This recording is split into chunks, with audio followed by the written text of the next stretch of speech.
소설은 1830년부터 1914년까지 살았던 독일 작가 파울 폰 하이제의 단편소설 카프리 섬의 결혼식에 대해 생각해 보겠습니다. 작가는 1910년 노벨 문학상을 받았습니다. 이 소설에서 이탈리아의 카프리 섬에 살고 있는 아름다운 아가씨를 사랑하여 결혼을 약속한 어느 순진한 청년이 결혼식을 치르기 위해 아들의 약혼녀를 못마땅해 하는 어머니를 독일에서 모시고 카프리 섬으로 돌아가는 것으로 이야기가 시작되는데, 소설에서 발견한 좋은 문장들을 해피리더 북튜브의 운영자 목소리로 소개합니다. 어머니는 다른 신부감을 벌써부터 점치고 두고 있었던 모양입니다.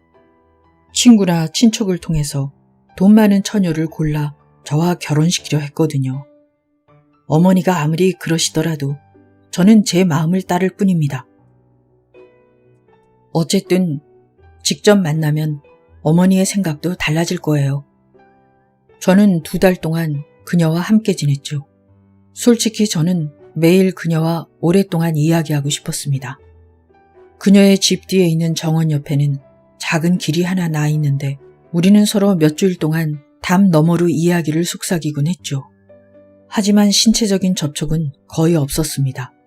우리가 약혼했을 때에야 비로소 겨우 키스를 허락했으니 말입니다. 저는 그녀와 오랫동안 이야기를 나누면서 그녀의 성격과 마음을 더욱더 철저하게 알아낼 수 있었죠. 물론 고향 여자들처럼 나무랄 데 없는 성격이죠. 개성이 뚜렷하고 자신의 목적을 향해 정확히 나아가거든요. 한편 그 시각 카프리 섬에서는 어느 아름답고 귀여운 아가씨와 어느 부자와의 결혼식이 거행되고 있었고, 신부를 이렇게 묘사합니다.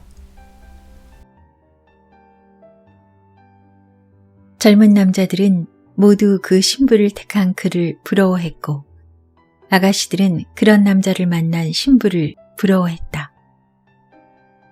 왜냐하면 그가 인색한 사람이 아니라 신부에게 목걸이와 브로치, 그리고 비단 장갑 외에도 반짝이는 반지를 3개나 선물했기 때문이다.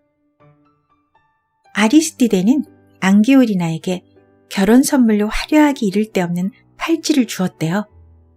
커다란 홍옥이 3개나 달려있는 숭근 팔찌인데 엄청 비싼 거래요.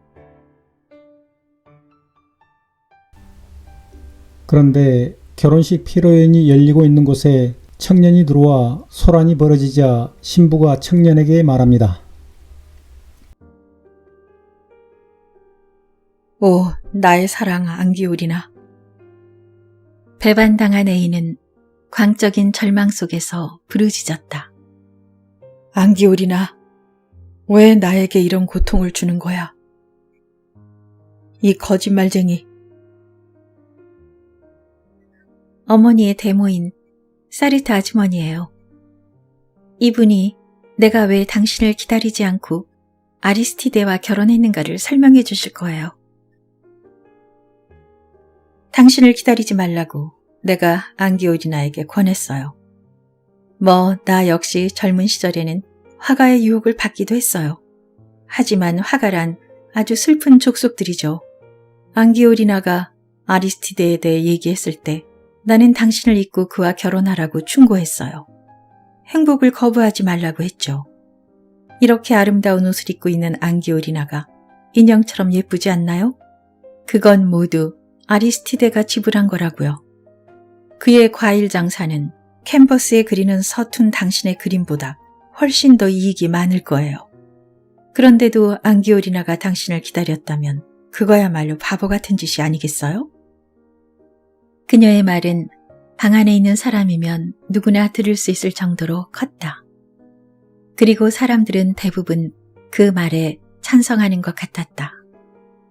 젊은 아내를 맞아들인 행복한 신랑은 눈썹을 치켜세우며 혀를 차는 소리를 내더니 일어서서 자신을 변호해준 여자를 위하여 건배를 들었다. 이 장면에 등장하는 신랑 신부와 마을 사람들은 모두 재물을 우선시하는 천박한 인간들입니다. 연예인들과 부자들 사이의 짝짓기가 천박하고 부자들과 의사, 판검사들의 짝짓기가 천박합니다. 그리고 그런 천박한 사람들은 세상 어딜 가나 매우 많습니다.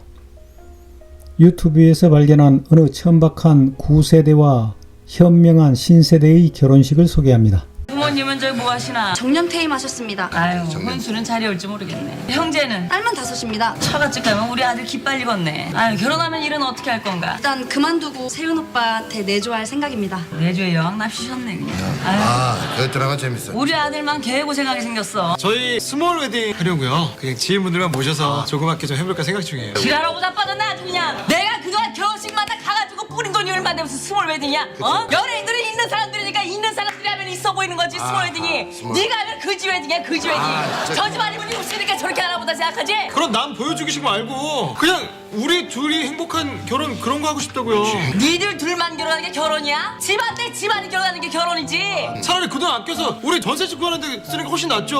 됐어요. 하나 가자. 아주 그냥 내 팔자 없는 집에 시집 와가지고 고생은 고생대로 하고 가지고 서방복 없는 년은 그냥 자식복도 없다 그러냐 그냥. 아유 둘 다 죽었으면 좋겠어 그냥.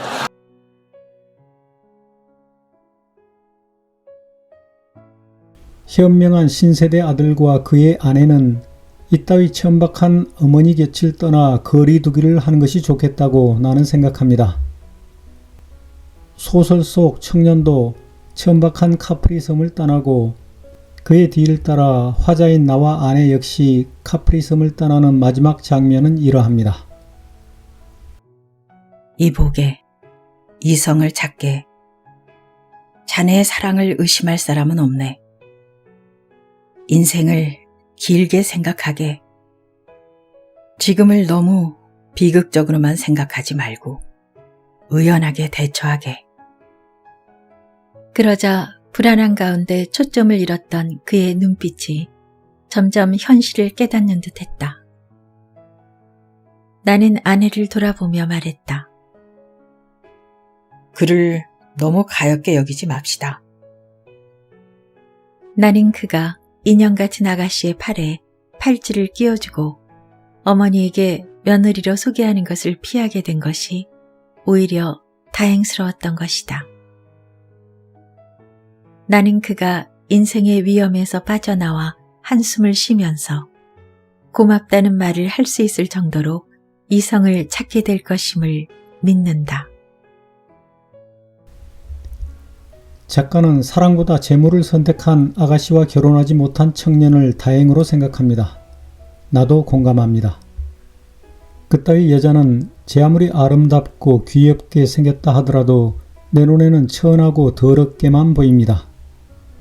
명품을 선물 받아 또다시 온 나라를 들쑤신 어느 공무원의 인형처럼 이쁘게 성형한 아내가 내 눈에는 천하고 더럽게만 보입니다.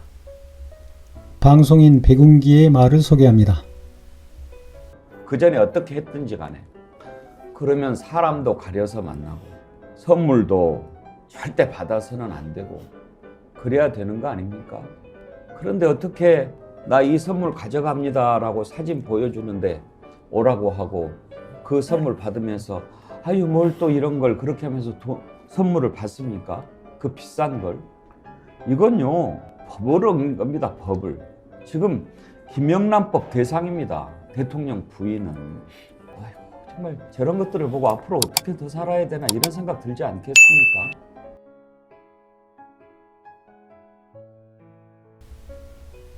작가 파울 폰 하이제는 제물로 결혼을 거래하는 이 소설 속 신랑 신부처럼 그리고 재물과 권력으로 양심을 거래하는 그 공무원 부부처럼 그렇듯 천하고 더러운 인간들과 엮이는 것을 인생의 위험이라고 말합니다.